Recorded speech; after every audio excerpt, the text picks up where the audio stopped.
ಜಾಗತಿಕ ಮಟ್ಟದಲ್ಲಿ ಮತ್ತಷ್ಟು ಸ್ಪರ್ಧೆಗಿಳಿಯುವ ಉದ್ದೇಶದಿಂದಾಗಿ ಬೆಂಗಳೂರಿನ ಮೂಲಸೌಕರ್ಯಗಳ ಅಭಿವೃದ್ಧಿಗಾಗಿ ಡಿಸಿಎಂ ಡಿಕೆ ಶಿವಕುಮಾರ್ ಬರೋಬ್ಬರಿ 1.5 ಲಕ್ಷ ಕೋಟಿ ರೂಪಾಯಿ ಯೋಜನೆಯನ್ನು ರೂಪಿಸಿರುವುದಾಗಿ ಮಾಹಿತಿ ನೀಡಿದ್ದಾರೆ. ಈ ಯೋಜನೆಯ ಅಡಿಯಲ್ಲಿ ಬಿಡದಿಯಲ್ಲಿ 9,000 ಎಕರೆಯಲ್ಲಿ ಎಐಸಿಟಿ ನಿರ್ಮಾಣ ಮಾಡಲಾಗುವುದು.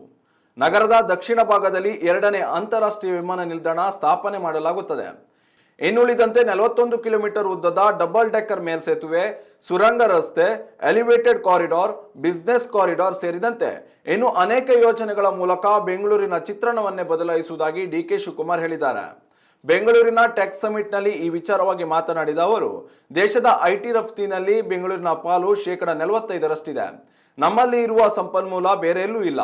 ಹೀಗಾಗಿ ಬೆಂಗಳೂರು ಒಂದು ಜಾಗತಿಕ ನಗರ. ನಾವು ಜಾಗತಿಕವಾಗಿ ಸ್ಪರ್ಧಿಸಲು ಇಚ್ಛಿಸುತ್ತೇವೆ. ಬೆಂಗಳೂರು ಮತ್ತಷ್ಟು ವೇಗವಾಗಿ ಬೆಳೆಯಲು ನಮಗೆ ನಿಮ್ಮೆಲ್ಲರ ಸಹಕಾರ ಬೇಕಿದೆ ಎಂದು ಹೇಳಿದರು.